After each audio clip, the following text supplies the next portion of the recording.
Assalamualaikum warahmatullahi ta'ala wabarakatuh.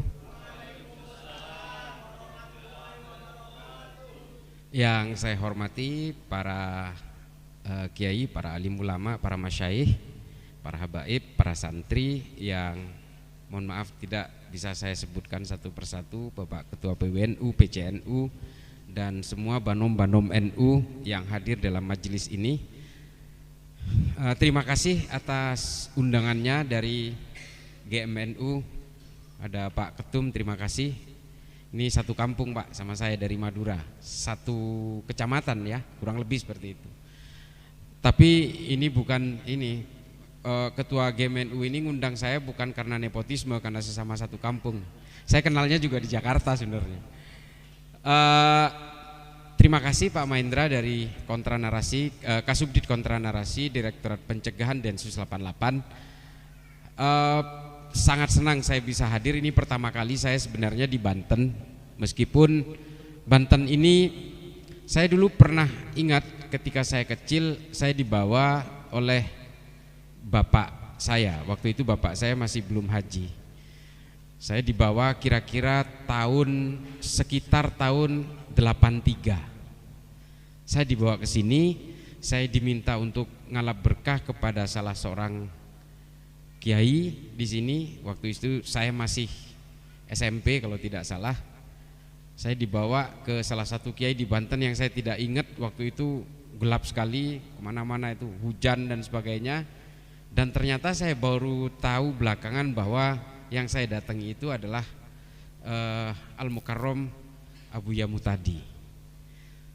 Ini saya langsung merinding. Saya ingat betul saya dikenalkan, dan waktu itu seingat saya Abu Yadim Yati, mohon maaf, Abu Yadim Yati. Waktu itu kebetulan bapak saya ini adalah pelarian dari Madura Pak. Bapak saya ini Pak Kiai dikejar-kejar oleh Intel Koramil karena bapak saya ini aktivis P3. Kabur ke Jakarta. Lalu beliau datang ke Abu Yadim Yati, Allah yarham, dan diijazah. Seingat saya waktu itu masih kecil, masih umur sekitar 12 tahun. Diijazah saya nggak tahu, karena abah saya ini sekarang sudah meninggal, saya juga nggak tahu. Tapi kemudian saya juga diberi minum air waktu itu oleh beliau, dan itu seingat saya tentang Banten. Oh, ampun Kiai, ampun. Saya sebenarnya tidak cerdas Kiai, cuma saya lebih dulu tahu, kadang-kadang begitu, dan kadang-kadang sok tahu juga. Jadi menyikapi berbagai permasalahan bangsa hari ini, mengapa saya kemana-mana, saya sempat punya lelucon juga. Kemana-mana saya selalu berusaha untuk melawan gerakan salafisme, wahabisme. Tapi ternyata kandang saya di Madura kebobolan sendiri. Jadi salah satu pesantren kakek saya itu Abah Kiai Nawawi itu ternyata sekarang menjadi motor gerakan salafisme wahabisme di Madura. Dan ini bahaya. Saya sedikit bercerita, kemarin saya sowan ke salah satu cicit dari Mbah Syekhona Khalil, namanya Mbah Yai Zubair Muntasor di Bangkalan. Baru minggu ini juga beliau berkata, "Nak, kalau wahabisme ini datang ke Madura, maka Madura itu pasti akan tenggelam dan akan menjadi biang rusuh." Ya, saya dalam hati nggak ada Wahabi aja orang Madura ini selalu bikin rusuh kalau berkenalan dengan soal-soal politik. Karena sekarang yang paling membelah-belah orang NU di Madura itu adalah persoalan orientasi politik. Makanya Mbah Yai Ma'ruf Amin pernah juga dipersekusi. Rumahnya Pak Mahfud juga pernah dipersekusi. Ini padahal semuanya orang NU. Tapi kemudian orientasi politiklah yang membelah semua itu dan berusaha mencabik-cabik kita hari ini, dan ditambah dengan akselerasi wahabisme di Madura, sehingga betul-betul Madura terancam. Lalu Mbah Yai Zubair Muntasor bilang, kalau wahabisme ini kemudian berhasil menguasai Indonesia, maka semua orang Indonesia akan saling tikam satu sama lain. akan saling tikam satu sama lain dan akan saling bermusuhan satu sama lain, karena memang kelompok ini adalah kelompok yang sudah terbiasa melakukan proses-proses hakimiyah dan takfiriyah. Saya akan buktikan secara historik bagaimana mereka ini kemudian terbentuk menjadi kelompok-kelompok penghakim kepada bukan hanya orang yang berbeda keimanan, tapi juga kepada orang-orang muslim sekalipun. Sesama muslim pun akan mereka kafirkan kalau mereka berbeda dengan dirinya. Akar-akar pemikiran ini memang berawal dari pemikiran-pemikiran awal yang menurut Syekh Ahmad bin Hanbal, pemikiran-pemikiran yang berusaha memisahkan orang karena perbedaan orientasi politik ini adalah berdasarkan pemikiran-pemikiran yang dibuat pada saat itu, yang disebut oleh Syekh Imam Ahmad bin Hanbal disebut sebagai bid'ah. Karena Nabi tidak melakukan konsep yang disebut dengan al-wala wal bara. Saya bertanggung jawab terhadap pemikiran ini, bahwa pemikiran inilah yang membuat seluruh umat Islam hari ini saling bermusuhan satu sama lain. Ini awalnya. Saya diserang gara-gara ini. Pemikiran-pemikiran Ibnu Taimiyah dalam kitabnya Majmu' al-Fatawa ini kemudian menjadi petaka setelah diakselerasi oleh Muhammad bin Abdul Wahab untuk kebutuhan-kebutuhan politik, supaya Ibnu Saud berkuasa di Arab Saudi. Ini nggak bisa dipungkiri. Sejarah, ini sejarah. Dan semua kitab sejarah menulis ini, termasuk kitab-kitab sejarah, buku-buku sejarah yang menulis pergerakan politik Islam pada abad ke-19 hingga abad modern hari ini. Tidak bisa dipungkiri. Ajaran-ajaran Wahabisme ini digelorakan oleh Muhammad bin Abdul Wahab untuk menyokong gerakan-gerakan politik Ibnu Saud, untuk memerdekakan Arab Saudi dari cengkraman kekuasaan Kekaisaran Ottoman. Ini yang harus diakui. Mengapa kemudian kelompok Wahabi ini sangat memusuhi kelompok Habaib misalnya? Dzurriyyah kenabian ditolak oleh orang Wahabi karena apa? Karena musuh Ibnu Saud ini adalah seorang Habaib dari kota Ha'il di Mekah. Ini yang kemudian digelorakan ajaran-ajaran ini seolah-olah ini adalah ajaran agama, padahal ini adalah kebutuhan-kebutuhan politik dari keluarga Ibnu Saud. Ini yang terjadi. Makanya mereka itu anti sekali dan mengharamkan kita menghormati para dzurriyyah Kanjeng Nabi, karena pesaing politiknya yang bernama Ibnu Rasyidin dari kota Ha'il itu adalah habaib yang kemudian mereka persekusi dan hingga akhirnya terusir hingga ke Yordania hari ini. Ini yang harus kita pahami. Ajaran-ajaran Wahabi ini semuanya berdasarkan kebutuhan-kebutuhan politik keluarga Ibnu Saud di Arab Saudi. Mengapa mereka mengharamkan demonstrasi dan unjuk rasa? Karena kerajaan Ibnu Saud sangat takut kepada gerakan-gerakan rakyat. Kenapa mereka mengharamkan musik? Karena dari musiklah kemudian kebangkitan-kebangkitan rakyat untuk melakukan perlawanan kepada keluarga kerajaan ini sangat besar potensinya. Dan mengapa mereka mengharamkan budaya-budaya lokal? Karena perkumpulan-perkumpulan budaya inilah yang akan menjadikan gerakan-gerakan perlawanan terhadap kekuatan politik keluarga Ibnu Saud dalam kerajaan Saudi. Ini yang harus dipahami oleh kita. Gerakan-gerakan maulid adalah perkumpulan-perkumpulan jamaah untuk memuliakan Nabi pun juga dilarang. Karena apa? Karena dari perkumpulan-perkumpulan jamaah inilah ditakutkan oleh mereka akan menimbulkan menjadi gerakan-gerakan perlawanan terhadap kerajaan. Ini harus kita pahami. Dan kemudian mereka juga merusak semua situs-situs kenabian. Karena apa? Karena mereka ingin mematahkan penghasilan Kekaisaran Ottoman dari orang-orang yang mau umroh dan haji. Bapak Ibu sekalian, ini saya langsung ngegas nih. Saya langsung ngegas. Dulu kakek buyut kita kalau naik haji itu bayarnya kepada kekuasaan Kekaisaran Ottoman, Pak. Lalu kekuasaan Kekaisaran Ottoman nyewa kapal Belanda supaya mengangkut jemaah haji kita dari sini. Kakek saya masih mengalami itu. Kapal Belanda yang dipakai tapi yang bayar Kekaisaran Ottoman. Kita bayarnya itu lewat syekh-syekh di Mekah. Dulu saya ingat kakek saya bayar hajinya itu ke namanya Syekh Hasan Al-Indragiri. Sekarang sudah tidak ada, sudah jadi perluasan masjid. Tinggalnya di Gararah. Sekarang Gararah itu udah nggak ada. Masjid-masjid termasuk Sip Amir, dulu maktab saya itu di Gararah. waktu saya naik haji tahun 97. Ini ada istri saya di belakang. Nah, ini sudah nggak ada. Sekarang jadi perluasan masjid. Nah, dari sinilah kemudian kita bisa pahami mengapa mereka merusak situs-situs Nabi, tempat Nabi dilahirkan, situs-situs Nabi ketika masa kecil. Ini semua dihancurkan supaya apa? Lobang-lobang tempat Kekaisaran Ottoman untuk mendatangkan jamaah ini supaya tertutup. Makanya mereka musnahkan, Pak. Untungnya makam Kanjeng Nabi di Madinah itu berhasil diselamatkan. Salah satu yang menyelamatkan itu adalah Syekh Nawawi Al-Bantani di Mekah.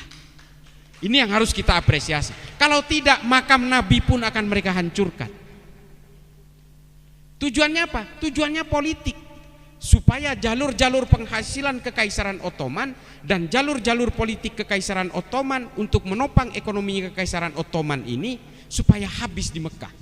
Dan supaya apa? Supaya mereka bisa menguasai kota Mekah. Ini sejarahnya saja.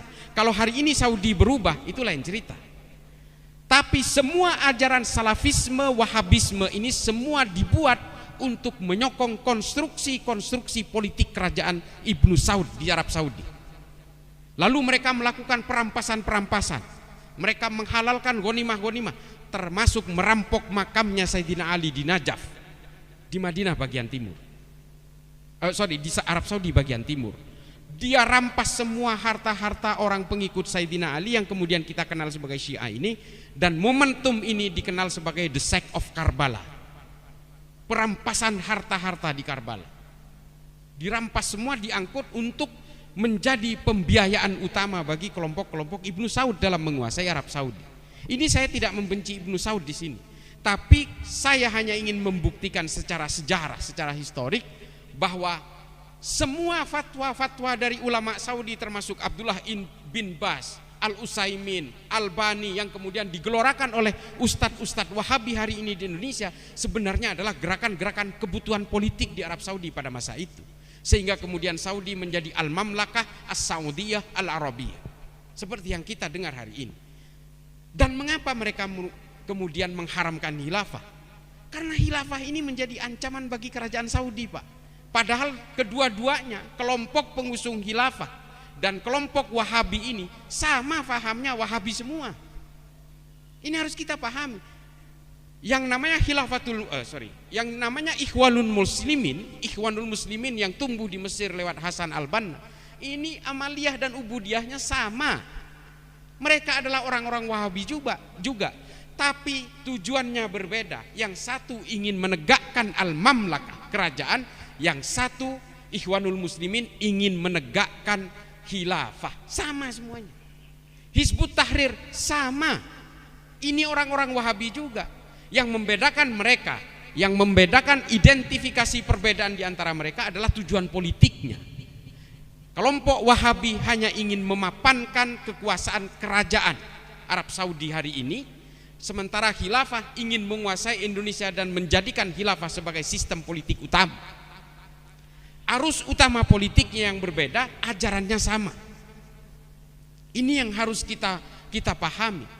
Lalu mengapa kalau memang kerajaan ini sebenarnya hanya ingin memperkuat kekuasaan politik Saudi, ideologinya harus kemudian dialirkan ke negara-negara Islam seperti Indonesia?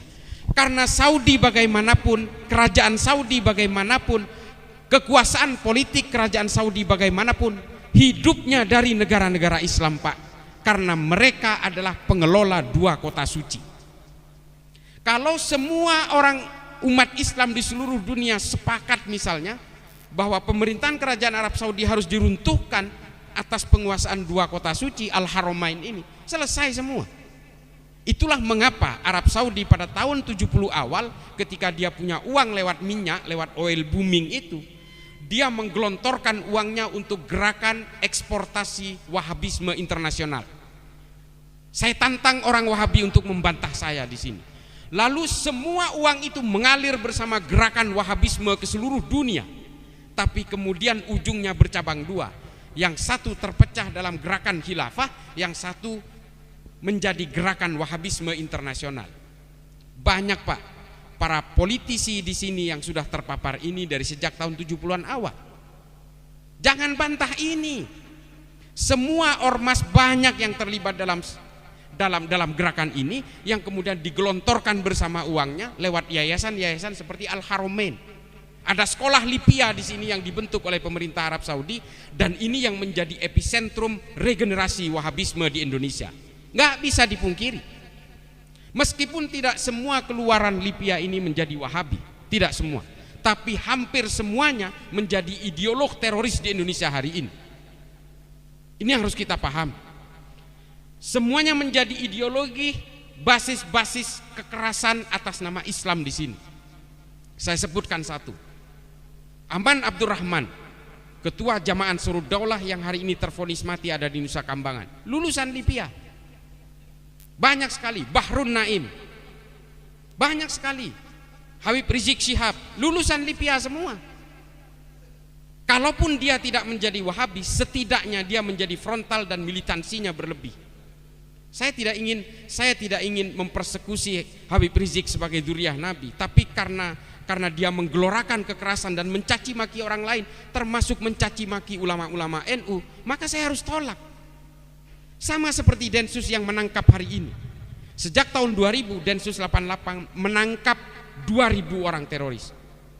Mengapa Densus menangkap ini? Banyak yang dituduh Densus ini hanya nangkap orang Islam. Kalau nangkap orang Islam jumlahnya ratusan juta Pak yang ditangkap.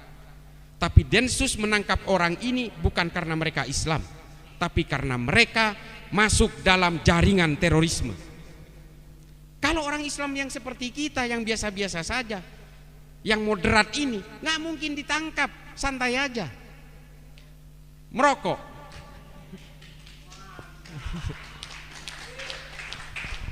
merokok dan tidak gelisah oleh orang lain, tidak mengkafirkan orang lain. Like and subscribe. Tapi ini kemudian yang digelorakan oleh mereka, dan hingga akhirnya apa? Kita semua terjebak dalam hakimiyah takfiriyah. Harus kita pahami Pak, kalau ingin merobohkan Indonesia, maka harus merobohkan NU. Orang-orang NU hari ini oleh kelompok Wahabi Salafi ini semuanya menggunakan teknik makan bubur Pak. Dimakan dari pinggir baru di tengahnya. Dan hari ini orang-orang Nahdien kultural di berbagai kampung-kampung di desa-desa itulah yang dimakan oleh mereka.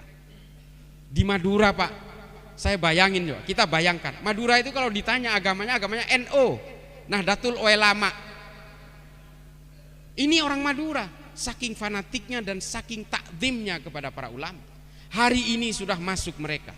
Dan salah satu yang menjadi penyuaranya adalah kakek saya. Saya miris sekali. Dan orang di kampung saya sudah dijahiliahkan semua. Konsep mereka itu memang adalah berusaha menjahiliahkan orang yang tidak sama dengan mereka, karena mereka merasa ajaran agamanya adalah yang paling otentik dengan ajaran Nabi. Ini klaim mereka.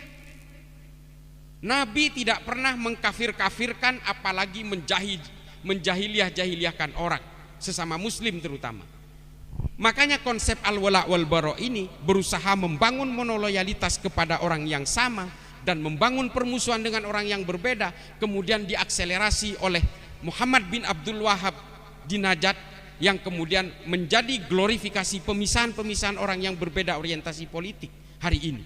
Sesama NU pun bisa saling bantai Pak, hanya karena perbedaan politik 01, 02. Kita tidak bisa mungkiri itu. Coba bayangin hari ini, orang NU saling berperang terutama di Madura hanya karena perbedaan orientasi politik. Ini racun. Mereka sama-sama tahlilan, mereka sama-sama maulidan, mereka juga sama-sama melakukan haul, tapi ketika dihadapkan kepada perbedaan orientasi politik, mereka bisa saling bunuh satu sama lain. Dan kita semua sudah masuk dalam jebakan konsep-konsep al-wala wal bara itu. Ini bahaya sekali. Ini bukan ajaran NU yang begini. Kalau Nabi melakukan teknik-teknik metodologi al-wala wal bara Pak, makanya oleh Imam Ahmad Ibnu Hambal itu dikatakan ini bid'ah, karena Nabi ketika hijrah ke Madinah langsung membuat piagam Madinah. Karena Nabi ingin mengakui harkat dan martabat semua manusia tanpa melihat latar belakangnya. Ketika Nabi belum masuk ke Madinah, suku Aus dan Hazrat udah saling bantai satu sama lain. Dua suku Pak, sama-sama dari Yaman, di Yasrib. Orang Yahudi dan orang Kristen saling bunuh sebelum Nabi masuk. Lalu Nabi masuk hijrah ke Madinah, membuat satu kesepakatan bersama 49 pasal yang mengatur kesamaan hak dan kewajiban di Madinah. Kalau Nabi menggunakan metodologi al-wala wal bara, Nabi tidak akan menggunakan piagam Madinah ini sebagai alat pemersatu bangsa. Ini yang harus kita pahami. Nabi tidak mungkin merumuskan piagam Madinah supaya orang Madinah tidak berperang satu sama lain. Lalu kemudian ditunjuk suku Aus dan Khazraj ini yang sebelumnya dipimpin oleh Sa'ad ibnu Mu'ad.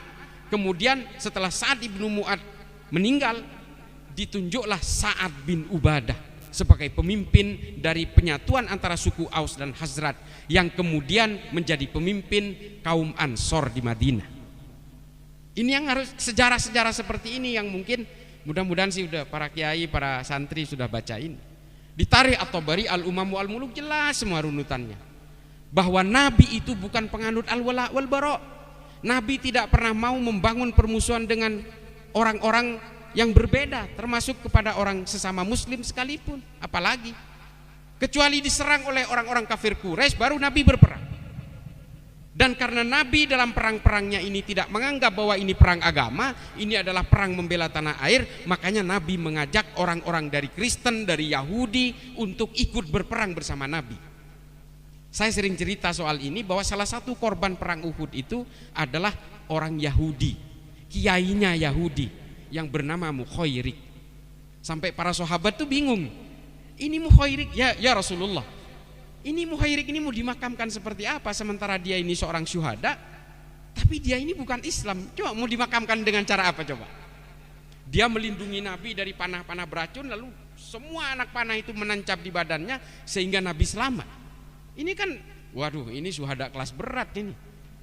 Bener kalau di Indonesia udah jadi sunan ini, tapi Yahudi. Sehingga akhirnya apa?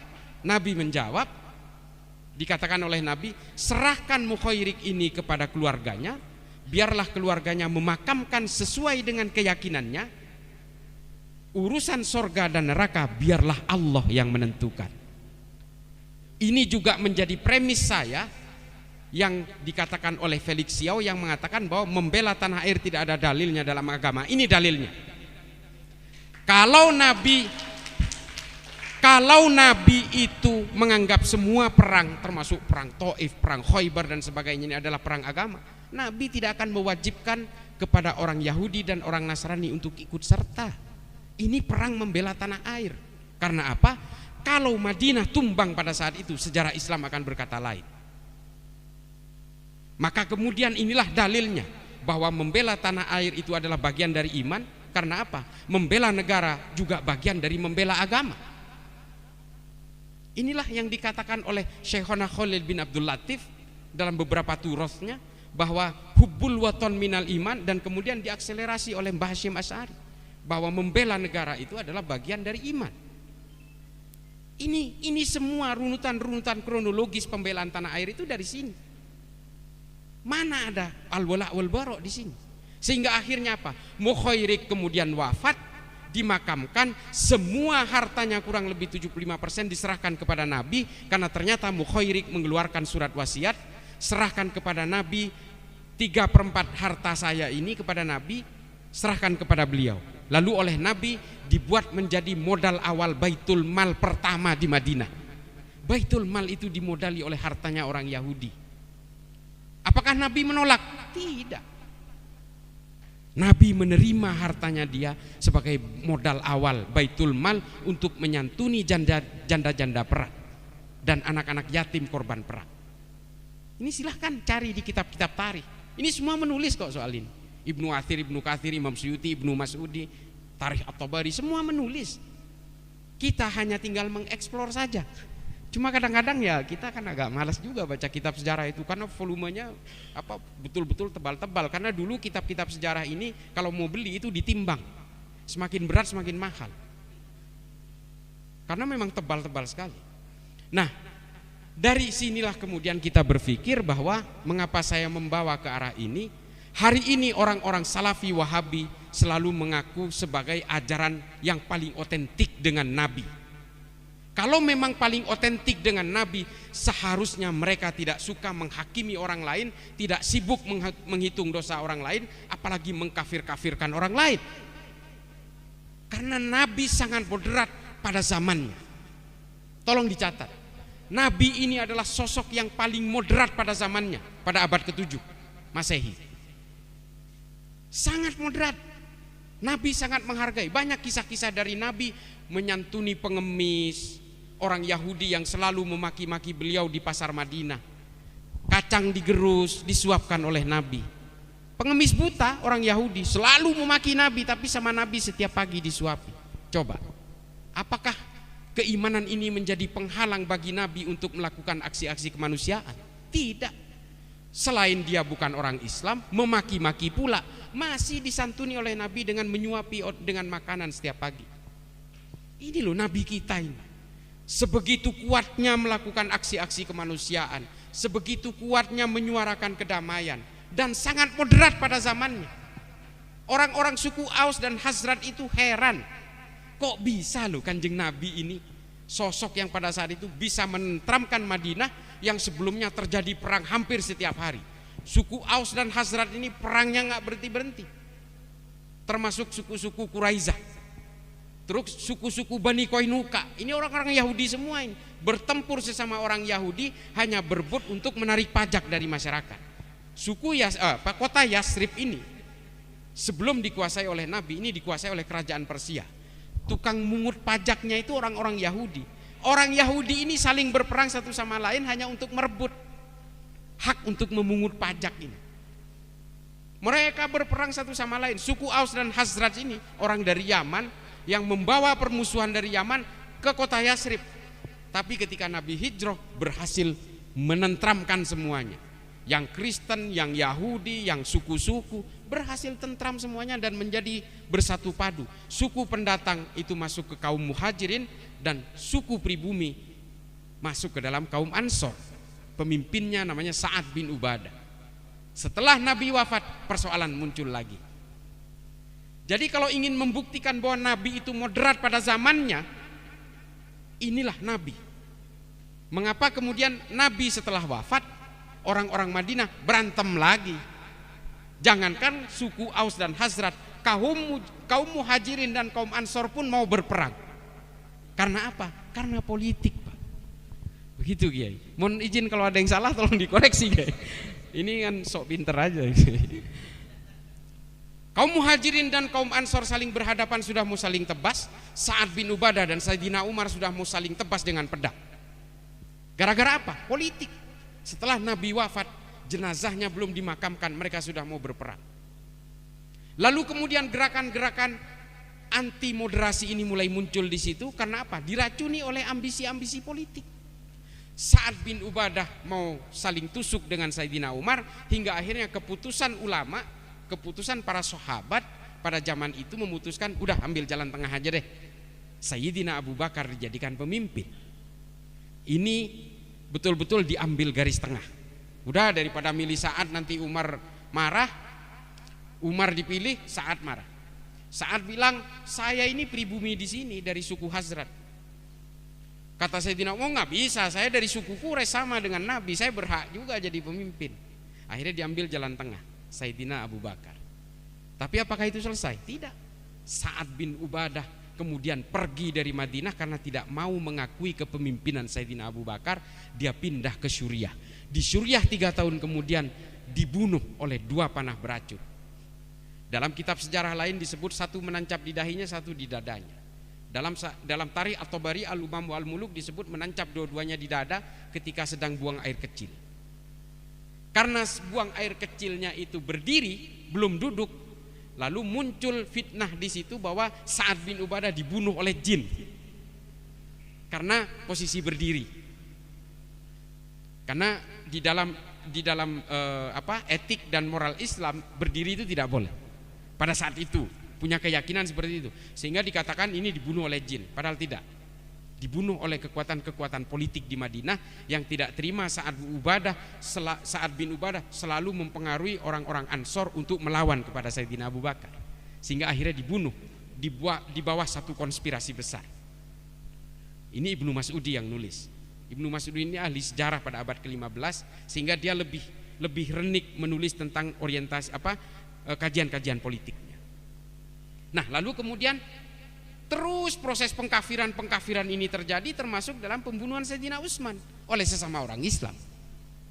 Pembunuhan Sayyidina Ali juga terjadi karena pengkafiran satu sama lain oleh sesama orang Islam. Perang Nahrawan, perang Hurrah, perang Zab, perang Jamal, perang Siffin, ini perang sesama orang Islam ini. Dan ini dilakukan oleh Muhammad bin Abdul Wahab untuk memerangi Ibnu Rashidin dari Ha'il. Ada 8 kali perang di antara sesama orang Islam di Arab Saudi hanya untuk kemerdekaan Saudi, untuk supaya Ibnu Saud menjadi pemimpin, yang menewaskan 12.000 muslim di Mekah dan Madinah. Coba bayangin, jurus-jurus saling mengkafirkan satu sama lain, jurus-jurus, Kiai, mohon maaf ya, terima kasih. Jurus-jurus saling mengkafirkan satu sama lain, menghakimi satu sama lain, ini adalah jurus-jurus politik supaya terjadi perpecahan di antara umat Islam. Dan ini dilakukan juga oleh Muhammad bin Abdul Wahab, sehingga mereka berperang antara Ibnu Rashidin dengan keluarga Ibnu Saud sebanyak 8 kali perang terjadi, termasuk di Ha'il, termasuk di Najat, saling perang membunuh 12.000 muslim di Arab Saudi pada saat itu. Dan dimenangkan oleh kelompok Ibnu Saud karena dibantu oleh pasukan Inggris. Salah satu yang terlibat di situ adalah MI6, agen rahasia Inggris bernama Lawrence, yang hari ini kita kenal dengan Lawrence of Arabia. Ini agen Inggris. Kalau mereka tidak bekerja sama dengan Inggris, bisa jadi kalah oleh keluarga Ibnu Rashid. Dan sejarah berkata lain. Wahabisme kemudian sampai ke negara ini karena Ibnu Saud yang berkuasa di Arab Saudi. Ini yang harus kita pahami semua. Jadi kalau hari ini mereka mengatakan paling otentik tapi sembari mengkafir-kafirkan sesama Islam, ini omong kosong. Nabi nggak seperti ini. Kalau mau menjaga otentisitas ajaran Nabi, ya tidak boleh mengkafir-kafirkan orang, menghakimi orang, menerakakan orang. Ini kan gayanya mereka ini. Kita orang-orang NU disebut ahlul bid'ah, disebut sebagai penyembah kuburan, ya kan? Ini yang dilakukan oleh mereka. Lalu mereka mengatakan, sayalah ajaran Nabi yang paling otentik, paling orisinal. Nabi juga begitu dulu. Kalau mereka betul-betul mengaku otentik dengan ajaran Nabi, tidak boleh mengkafirkan orang lain, karena Nabi ketika masuk ke Madinah sudah membuat piagam Madinah dan mendamaikan orang Kristen dan orang Yahudi, mendamaikan suku Aus dan Hazrat menjadi satu entitas yang bernama negara Madinah. Ini jejak Nabi ini loh. Mereka ini sebenarnya bukan pemangku ajaran Nabi yang paling otentik. Mereka pemangku ajaran Muhammad bin Abdul Wahab paling otentik. Sebenarnya mereka ini adalah pemangku ajaran Muhammad bin Abdul Wahab. Makanya namanya Wahabi. Setelah Wahabi identik dengan konotasi negatif, mereka rubah menjadi Salafi. Mereka mendomplengi nama Salafi seolah-olah ajaran saya adalah salafus soleh, mengikuti ajaran nenek moyang. Nanti dirubah lagi nih, udah mulai dirubah nih, karena Salafi identik dengan gerakan-gerakan teror di seluruh dunia, dirubah lagi menjadi as-sunnah. Ini gaya-gaya mereka semua ini. Kelompok hijrah, ini sama ini, di polisi juga ada ini, polisi cinta sunnah. Setelah kepergok, setelah mereka ketahuan gerakannya, dirubah menjadi pembelajar cinta sunnah. Ini gerakan-gerakan bunglon ini kan memang metodologi mereka. Saya berani bersuara begini bukan karena saya sok berani, enggak. Memang kita harus menempatkan kepada hal-hal yang hak. Ajaran-ajaran kita ini semua bersanad keilmuannya. Mereka itu bersanad kepada al-Yutubiyah, repot memang. Meskipun ini disiarkan di YouTube, saya memang terus terang begini. Kalau mereka menggunakan media digital, kita lawan dengan media digital. Saya selalu minta kepada Pak Ketum GMNU, kita glorifikasi lewat digital, karena digital kita hari ini, Mas, berapa Mas kelompok Wahabi ini dominan ya? Ratusan ribu, jutaan subscribernya, dan kita kalah jauh. Karena apa? Anak muda hari ini jangan dibawa ke halakoh-halakoh dan daurah, mereka nggak tertarik, karena mereka habis main game nonton YouTube, dan ini yang dimanfaatkan oleh mereka. Jadi begitu adik-adikku sekalian ya yang masih muda-muda, mari kita selamatkan negara ini. kita betul-betul harus menyelamatkan ajaran-ajaran Islam yang berbasis wasatiyah ini. Kita jangan mau terpengaruh oleh gerakan-gerakan pengkafiran. Ini seperti artis hijrah nih. Saya sudah mengatakan ini di EPDN. Ketika dia sudah merasa hijrah, dosanya sudah merasa lebur, lalu dia sibuk menghitung dosa orang lain. Itu tuh artis hijrah. Udah merasa yang paling aja udah pokoknya. Padahal kalau kata Jalaluddin Rumi dalam Fihi Ma Fihi, memang paling repot itu kepada orang yang sudah merasa paling dekat dengan Tuhan sehingga orang lain itu dianggap paling jauh dengan Tuhan. Ini penyakit manusia kata Jalaluddin Rumi. Lalu kemudian Tabrizi juga mengatakan, jangan anggap dengan beragama itu kalian justru diborgol-borgol. Dengan beragama kalian ini harus bebas untuk meraih kebutuhan-kebutuhan spiritual kepada Allah. Ini kata Tabrizi. Borgol-borgol dalam agama itu hanya diciptakan oleh manusia untuk ambisi-ambisinya. Dan hari ini coba lihat ajaran-ajaran Wahabi, begini haram, begitu haram. Kok kesannya agama jadi menakutkan. Jadi jangan heran kalau orang-orang penganut ateis di negara Islam itu terbesar justru di Saudi. Ada Rana Ahmad, Rahaf Al-Kunun, Dina Ali Sahnun. Ini perempuan-perempuan Saudi yang akhirnya pindah warga negara karena dia lebih nyaman tidak percaya kepada Tuhan. Coba bayangkan. Ini loh yang terjadi. Gallup Internasional melakukan survei bahwa 5 dari 300 orang Saudi mengaku tidak percaya kepada Tuhan. Karena apa? Di Saudi betul-betul agama ini dianggap sebagai hantu dan alat penakut bagi rakyatnya. Tapi Saudi sekarang mulai berbenah karena mungkin menyadari berbagai kesalahan masa lalu itu. Dia longgarkan, perempuan keluar negeri tidak harus pakai mahram, perempuan sudah boleh nyetir, orang ke mall juga tidak dibatasi lagi antara perempuan dan laki-laki dan semuanya. Ini loh. Mereka dari dulu dengan bangganya mengatakan bahwa ajaran agama saya yang saya jadikan undang-undang negara itu adalah yang terbaik, yang paling orisinil. Ajaran Islam yang lain ini imitasi, yang orisinil ini hanya ada di Saudi. Terus hari ini apa? Arab Saudi mulai melonggarkan semua ajaran-ajaran agama yang dijadikan sebagai undang-undang negara. Ulama semua yang menolak dipenggal, dihukum, didakwa, dipenjara. Imam Masjidil Haram pun dihukum 10 tahun. Pada akhirnya apa? Dia menyerah kepada kebutuhan-kebutuhan politik. Sejak awal pemerintahan Arab Saudi ini memang dibentuk untuk kepentingan-kepentingan politik, menunggangi ajaran-ajaran agama.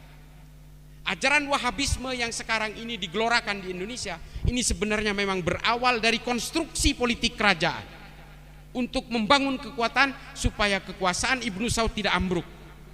Lalu kemudian diakselerasi oleh ulama-ulama Ahlus Sunnah wal Jamaah dipersekusi dan dikunci di dalam rumahnya. Al-Maliki dan sebagainya semua tidak boleh memberikan halakoh-halakoh dan daurah. Hanya ulama Wahabi yang boleh. Ini kenapa? Karena kerajaan Arab Saudi takut sekali dengan gerakan-gerakan rakyat. Makanya semua diharamkan. Dan ini dibawa ke Indonesia sehingga apa? Mereka berbenturan dengan orang-orang NU. Orang-orang NU yang tidak paham tentang gerakan mereka ini akhirnya betul-betul mengakui, oh ini betul-betul paling orisinil ini. Tidak, kalau orisinil ajaran Nabi tidak akan mengkafir-kafirkan orang lain. Nabi hanya mengkafirkan orang yang ingin memerangi Islam. Bahkan orang-orang yang berbeda keimanan pun oleh Nabi betul-betul diajak, a companion. Kalau di dalam kitab-kitab sejarah barat justru diajak untuk bersyarikah, diajak untuk membentuk satu kesatuan yang bernama Madinah lewat piagam Madinah itu. Saya kira begitu. Mudah-mudahan ini bermanfaat. Sebentar lagi maghrib dan mudah-mudahan kalau ada pertanyaan mungkin cukup 1-2 lah kali ya. Ya. Karena takutnya kesundul maghrib, ini orang NU ini kelakuannya kayak gini nih. Udah salah aja sambil ngerokok, sambil ngasih dakwah, ceramah, tapi udah azan maghrib, habis salah lagi. Jadi, begitu, ihdinas siratal mustaqim, wallahul muwaffiq ila aqwamit thoriq. Assalamualaikum warahmatullahi taala wabarakatuh.